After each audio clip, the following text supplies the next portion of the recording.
இது இன்றைக்கு நாங்கள் எல்லாம் ஆளுங்கட்சியிலே நம்முடைய தலைவர் தளபதி அவர்கள் முதலமைச்சராக இருந்த காலகட்டத்தில் இந்த வேளச்சேரி பகுதிகளில் நம்முடைய மாவட்ட செயலாளர் அண்ணன் மாசு அவர்கள் நிறைய கூட்டங்களை கொடுத்திருக்கிறார். பெண்களையே பார்த்து பழக்கப்பட்ட நாங்கள் இன்றைக்கு ஆண்களை அதிகமாக பார்க்கிற பொழுது எங்களுக்கு ஒரு உற்சாகம் இப்போது பிறக்கிறது. காரணம், அண்ணன் அவர்கள் இங்கே எடுத்து சொன்னார், எதிர்க்கட்சியாகி 3 மாதத்தில் ஒரு இயக்கம் இவ்வளவு தூரம் எழுமா என்று கேட்டால் தலைவர் கலைஞரை பார்த்து கேட்டார்கள். ஒரு தேர்தலில் திமுக தோற்று விட்டது, உங்கள் கட்சிக்காரர்கள் கும்பகர்ணனாக போய்விட்டார்களே என்று கேட்டபோது கலைஞர் சொன்னார், என் தொண்டன் தூங்கினால் கும்பகர்ணன், எழுந்தால் இந்திரஜித் என்று சொன்ன அந்த தலைவனுக்கு இன்றைக்கு நாம் புகழஞ்சலி செலுத்தி கொண்டிருக்கிறோம். இந்த வாய்ப்பை உருவாக்கி கொடுத்த எங்களுடைய கழகத்தின் துணை பொதுச் செயலாளர், மலர் என்றால் மல்லிகைதான், மன்னன் என்றால் கரிகாலன், நூல் என்றால் திருக்குறள், பகுத்தறிவென்றால் தந்தை பெரியார், அறிவாசான் என்றால் அறிஞர் அண்ணா, தமிழ் என்றால் தலைவர் கலைஞர், திராவிட மாடல் என்றால் அது எங்கள் தளபதி, டெல்லி நாடாளுமன்றம் என்றால் அது அண்ணன் திருச்சி சிவா என்று போற்றி புகழப்படுகிற அண்ணன் அவர்களிடத்திலே பேசுகிற போது கொஞ்சம் அச்சம் பயம் இருக்கு எங்களுக்கு. ஆனாலும் இருந்தாலும் சொல்ல வேண்டிய கருத்தை சொல்ல வேண்டிய நேரத்திலே சொல்லக்கூடியவன் திமுக காரன்.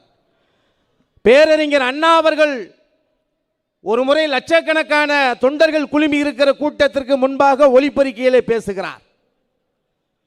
அப்பொழுது கீழே இருந்த தொண்டர்கள் சொல்லுகிறார்கள், அண்ணா அவர்களே உங்கள் முகம் மறைக்கிறது, எங்களுக்கு கொஞ்சம் உங்கள் முகத்தை காட்டி பேசுங்கள் என்று சொன்னபோது மேடையிலே இருந்த ஒரு தொண்டன் ஒரு சிறிய பெட்டியை கொண்டு வந்து அண்ணாவினுடைய காலுக்கு கீழே பொருத்தினார்.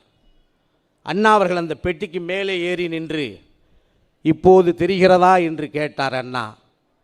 அப்போது தொண்டர்கள் சொன்னார்கள், இப்போது உங்கள் முகம் தெரிகிறது அண்ணா என்று சொன்னபோது அண்ணா சொன்னார், இது தொண்டர்களால் உயர்ந்த இயக்கம் என்று அண்ணா சொன்னார் என்றால் அந்த அண்ணாவினுடைய பெருமையை போற்றி பாதுகாத்த தலைவர் கலைஞர் அவர்கள் தொண்டர்களால் உயர்ந்த தலைவர். ஒரு முறை அண்ணா அவர்களிடத்திலே கேட்டார்கள், உங்கள் வாழ்நாளின் வசந்த காலம் எது என்று கேட்டபோது அண்ணா சொன்னார், நான் முதலமைச்சராக இருந்த காலம் என் வாழ்நாளுடைய வசந்த காலம் அதுவல்ல, தந்தை பெரியாரோடு தமிழ்நாடு முழுவதும் பகுத்தறிவு சுயமரியாதை கூட்டங்களில் அவருக்கு முன்னால் பேசியதுதான் என் வாழ்நாளுடைய வசந்த காலம் என்று சொன்னார். அதே கேள்வியை தலைவரிடத்திலே கேட்டார்கள், உங்கள் வாழ்நாளில் வசந்த காலம் எது என்று கேட்டபோது, பாட்டெனியும் குழிகள் என் பின்னால் இல்லை, படமெடுக்கும் பாம்புகள் தான் என் பின்னால் இருந்தது, நான் தென்றலை தீண்டியதில்லை, தீயை தாண்டி இருக்கிறேன் என்று சொன்ன அந்த தலைவர் சொன்னார், இளம் வயதில் ஒரு அமைச்சராக 5 முறை தமிழ்நாட்டினுடைய முதலமைச்சராக இருந்த காலமெல்லாம் எனக்கு பொற்காலம் அல்ல, என் வாழ்வில் வசந்த காலம் என்ற, எது உங்கள் வாழ்வில் வசந்த காலம் என்று சொன்னபோது தந்தை பெரியார் அவர்கள் பாண்டிச்சேரியிலே பகுத்தறிவு மாநாடு நடத்துவதற்கு, தலைவர் கலைஞருடைய சாந்தா பழனியப்பன் நாடகத்தை அரங்கேற்றுவதற்கு தலைவரை அழைக்கிறார். மாநாடு ஏற்பாடுகள் நடந்து கொண்டிருக்கிறது. மாநாட்டை சீர்குலைப்ப கலவரக்காரர்கள் மாநாட்டு பந்தலை தீயிலிட்டு கொளுத்துகிறார்கள்.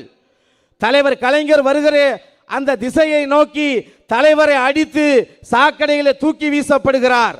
அதிகாரிகளே இஸ்லாமிய தோழர்கள் பக்கத்தில் இருக்கக்கூடிய மசூதிக்கு செல்லுகிற நேரத்தில் முனங்கல் சத்தம் கேட்டு அந்த தலைவனை பக்கத்தில் இருக்கக்கூடிய ஒரு இஸ்லாமியர் பாதுகாத்து அதிகாரிகளே கொண்டு போய் மாநாட்டு திடலிலே தந்தை பெரியார் அவர்களிடத்திலே போய் ஒப்படைக்கிற போது தந்தை பெரியார் சொன்னார், தலைவர் கலைஞருடைய உடல் முழுவதும் காயங்கள்.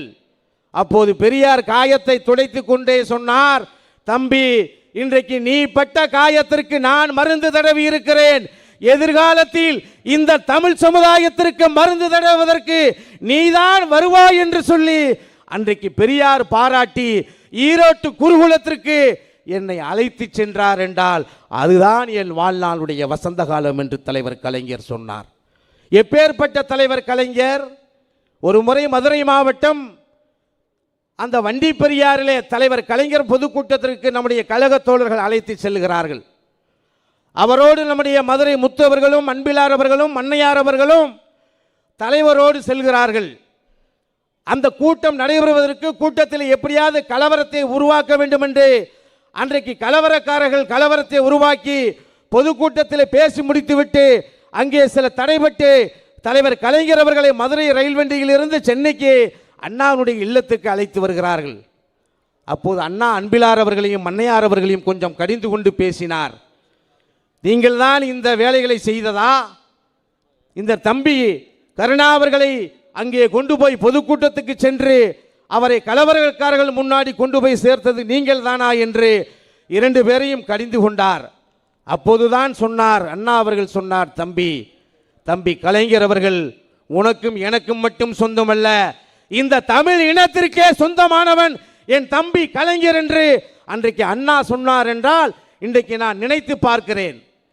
இன்றைக்கு இந்த பெருங்குடிக்கு வருவதற்கு கிட்டத்தட்ட 1 மணி நேரம் திருவல்லிக்கேணியிலிருந்து அண்ணா சாலையிலிருந்து இங்கே வருவதற்கு. இது பெருங்குடிதானா இல்லது வெளிநாட்டிற்கு வருகிறோமா என்கிற இவ்வளவு பெரிய வளர்ச்சியை இன்றைக்கு சென்னையை உருவாக்கி தந்த தலைவர் கலைஞர் அவர்கள் 5 முறை தமிழ்நாட்டுடைய முதலமைச்சர். அப்படி 5 முறை முதலமைச்சராக இருந்து எத்தனையோ திட்டங்களை இந்த நாட்டு மக்களுக்கு தந்திருந்தாலும் அண்ணன் மாசு அவர்களுக்கு என்ன பெயர் என்றால் மக்களை தேடி மருத்துவம் என்றால் அது அண்ணன் மாசு என்றுதான் நாளை இல்லை எந்த நாளும் சொல்லக்கூடிய வரலாறு அவருக்கு உண்டு. தலைவர் கலைஞர் அவர்கள் முதுகுத்தண்டு அறுவை சிகிச்சை செய்வதற்கு ராமச்சந்திரா போரூர் மருத்துவமனைகளை அனுமதிக்கப்பட்டிருக்கிறார். அனுமதிக்கப்பட்டு அறுவை சிகிச்சை செய்து கொண்டு இல்லத்திற்கு திரும்புகிற நேரத்தில் என்னுடைய அறுவை சிகிச்சைக்கான மருத்துவ தொகை எவ்வளவு என்று துணை முதலமைச்சராக இருந்த அண்ணன் தளபதி இடத்தில் கேட்டபோது அன்றைக்கு மருத்துவமனை நிர்வாகம் ஒரு தொகையை ரசீதை சொல்லி அனுப்பியது. அப்போது கலைஞர் அவர்கள் சொன்னார், ஒரு நாட்டினுடைய முதலமைச்சராக இருக்கிற எனக்கே இவ்வளவு பெரிய தொகையா? அன்றாடம் உழைக்கக்கூடிய தொழிலாளர்கள், உழைக்கக்கூடிய தாய்மார்கள், விவசாய பெருங்குடி மக்கள் என்னுடைய உயர்ந்த சிகிச்சையை எப்படி பெறுவார்கள் என்று அன்றைக்கு உருவாக்கி தந்ததுதான் கலைஞர் காப்பீட்டு திட்டம். இன்றைக்கு 100ஆண்டு மருத்துவமனையை கிண்டியிலே உருவாக்கி தந்திருக்கிறாரே, இதை விட செய்வதற்கு இன்றைக்கு யார் இருக்கிறார்? இன்னொன்றையும் சொல்லி நான் நிறைவு செய்யணும். அண்ணன் 20 நிமிஷம் தான் பேசணும்னு சொல்லியிருக்கார். ஏன்னா இது கலைஞருடைய புகழ் வணக்கம். தலைவர் கலைஞரை பற்றி பேசினால் பேசிக்கொண்டே இருக்கலாம். இலக்கியமா, எழுத்தா, நகைச்சுவையா, நாடகமா, புதினமா, பேச்சா, எது வேண்டுமானாலும் பேசலாம். 2 செய்தியை சொல்லி நான் விடைபெற விரும்புகிறேன். தந்தை பெரியார் அவர்கள் தமிழ்நாடு முழுவதும் சுயமரியாதை கூட்டங்கள், பகுத்தறிவு கூட்டங்களிலே பேசுவார். அவருக்கு முன்பாக அன்றைக்கு திராவிடர் கழகத்தில் இருக்கக்கூடிய பேச்சாளர்கள், சில இளம் பேச்சாளர்கள், வாலிப பேச்சாளர்கள் பெரியாருக்கு முன்பு பேசுவார்கள். அப்படி பேசுகிற நேரத்தில் சில பேர் கொஞ்சம் உணர்ச்சி வசப்பட்டு பேசுவார்கள், சில பேர் கொஞ்சம் ஆவேசமாக பேசுவார்கள். உடனே பெரியார் அவர்கள் கையில் இருக்கக்கூடிய கைத்தடி கொஞ்சம் 2 அடி அடிப்பார். அப்ப பேச்ச முடிச்சுக்கிடணும்னு அர்த்தம். ஒரு கூட்டத்திலே கலைஞர் பேசுகிறார். கூண்டுக்குள் அடைபட்ட புலி எப்படி விரும்புமோ அதுபோல தலைவர் கலைஞர் ஒலிபெருக்கியிலே பேசுகிறார். தமிழன் விழிப்புணர்வு பெற வேண்டும். அவன் விழிப்புணர்வு பெறுகிற வரை என் போன்றவர்கள் ஒலிபெருக்கியிலே பேசுவோம். அப்படி பேசுகிற போது எங்களை கட்டுப்படுத்த நீங்கள் முயற்சிக்காதீர்கள். யாரை பார்த்து கேட்கிறார்? தந்தை பெரியாரை பார்த்து கேட்கிறார். பெரியார் உட்கார்ந்து இருக்கிறார். அப்படி உணர்ச்சி வசப்பட்டு பேசுகிற எங்களை நீங்கள் கட்டுப்படுத்த முயற்சிப்பீர்களானால் தந்தை பெரியார் அவர்களே, உங்கள் கையில் இருக்கக்கூடிய கைத்தடியை ஈரோட்டிலே வைத்து விட்டு வாருங்கள் என்று திரும்பி பார்க்கிறார். அப்போது பெரியார் சொன்னார், பேசியா நீ பேசி என்று பேசி பேசி வளர்ந்த இயக்கம் இந்த திராவிட முன்னேற்ற கழகம். 67 அண்ணா அவர்களிடத்தில் கேட்டார்கள், உங்கள் வெற்றிக்கு எது முக்கிய காரணம் என்று கேட்டபோது நாங்கள் மையால் எழுதினோம், நாவால் பேசினோம், ஆட்சியை பிடித்தோம் என்று கேட்டார்கள். இன்றைக்கு கேட்கிறார்கள், நீங்கள் எப்படி ஆட்சியை பிடித்தீர்கள் என்று. நாங்கள் ரீல்ஸ் போட்டோம், மீம்ஸ் போட்டோம். இதுதான் இன்றைக்கு நிலை. ஆக தலைவர் கலைஞர் பெரியாராலே பாராட்டப்பட்டவர், அண்ணா அவர்களாலே பாராட்டப்பட்ட நம்முடைய தலைவர் கலைஞர் அவர்கள் பாளையங்கோட்டை தனிமை சிறையிலே 62 நாட்கள் தனிமை சிறையில் இருந்துவிட்டு மதுரை எம்பதியிலே அவருக்கு பாராட்டு விழா. ஒரு கையிலே வாளும் ஒரு கையிலே கேடயத்தையும் கொடுக்கிறார் அறிஞர் அண்ணா. அப்போது கலைஞர் கேட்கிறார், எனக்கு எதுக்கு என்ன வாளும் கேடயமும் என்று. 62 நாட்கள் தனிமைச் சிறையில் இருந்த என் தம்பிக்கு நான் இந்த வாளும் கேடயத்தையும் தருகிறேன் என்று சொன்னபோது அன்றைக்கு அண்ணா அவர்கள் சொன்னார், இந்த இயக்கத்தில் 1000 தம்பிமார்கள் இருக்கலாம், சங்கத்தமிழில் பேச வேண்டுமா என் தம்பி நாவலர் இருக்கிறார், சிங்கத்தமிழில் பேச வேண்டுமா இனமான பேராசிரியர் இருக்கிறார், வெடிகுண்டு பேச்சு பேச வேண்டுமா ஈவிகே சம்பத் இருக்கிறார், கருத்துக்களை பேச வேண்டுமா வாலிப பெரியார் ஏவிபி ஆசை தம்பி இருக்கிறார்.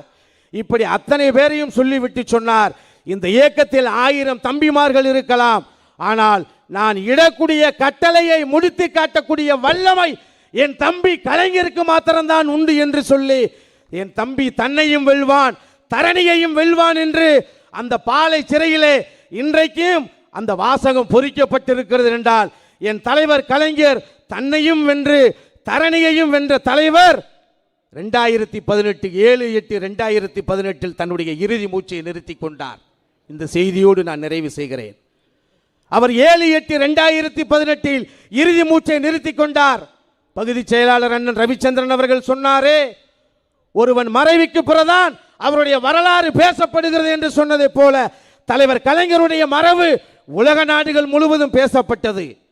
தொண்டன் காலையிலே இருந்து டீ எருந்தவில்லை, தண்ணீர் குடிக்கவில்லை, உணவு கிடைக்கவில்லை. அந்த தொண்டனை பார்ப்பதற்கு 7/8/2018 அவர் இறுதி மூச்சை நிறுத்தி கொண்டார். 8ஆம் தேதி 7 மணிக்கு மேல் அவருடைய உடல் நல்லடக்கம் செய்யப்பட்டது. இந்த 7/8/2018 என்பது ஏகாதேசியிலே அவருடைய மரணம். நன்றாக புரிந்து கொள்ள வேண்டும். தலைவர் கலைஞர் எந்த சிவன் கோயிலுக்கும் சென்றவர் இல்லை, எந்த வைணவ கோயிலுக்கும் சென்றவர் இல்லை. அவர் ஏகாதேசியிலே தன்னுடைய உயிரை கடைசி நிமிடத்திலே அவருடைய உயிர் பிரிந்தது. 8/8/2018 அவருடைய நல்லடக்கம் துவாதசியிலே நடைபெற்றது. அன்றைக்குத்தான் சிவனடியார்களும் ஆன்மீகவாதிகளும் நாயன்மார்களும் இந்த ஆராய்ச்சியை செய்தார்கள். எப்படி ஒரு தலைவனுக்கு ஏகாதசியிலே மரணம் என்றால் சொர்க்கத்துக்கு போகிறோம் என்று பொருள். ஆன்மீகத்தில் இருக்கிறவர்களுக்கு தெரியும், பெருமாளிடத்திலே போகிறோம் என்று சொல்வார்கள். அப்படி ஏகாதசியிலே மரணம் அடைந்து அவர் துவாதசியிலே நல்லடக்கம் நடைபெற்றது என்று எல்லோரும் ஆராய்ச்சி செய்த போது அப்பொழுதுதான் சொன்னார்கள், ஏன் இப்படி ஒரு நல்ல நாள் தலைவர் கலைஞருக்கு கிடைத்ததென்றால் அவர் ஏழையின் சிரிப்பில் இறைவனை கண்டதால் இந்த நல்ல நாள் கிடைத்தது என்று அன்றைக்கு ஆன்மீகவாதிகளும் வைணவமார்களும் சிவனடியார்களும் சொன்னார்கள் என்றால், அந்த ஏழையின் சிரிப்பில் இறைவனை கண்ட அந்த தலைவனை நாங்கள் வணங்குகிறோம் என சொல்லி செவ்வாழை தனக்காக தெளிப்பதில்லை, பூங்குயில்கள் தனக்காக இசைப்பதில்லை, கங்கையும் காவிரியும் தென்மண்ணை பாலாறும் முல்லை பெரியாரும் வைகையும் தாமிரபரணியும் தனக்காக ஓடுவதில்லை. தனக்காக வாழாத என் தலைவர் கலைஞர் தான் வாழ்ந்த இல்லம் கோபலாபுரத்தை இந்த நாட்டு மக்களுக்கு மருத்துவமனையாக எழுதி தந்துவிட்டு ஓயாமல் உழைத்த ஒரு தொண்டன் அண்ணாவுக்கு பக்கத்திலே உறங்கிக் கொண்டிருக்கிறார். அந்த தலைவனுடைய புகழை போற்றுவோம் என சொல்லி நல்ல வாய்ப்புக்கு நன்றி கூறி விடைபெறுகிறேன். நன்றி, வணக்கம். இப்போ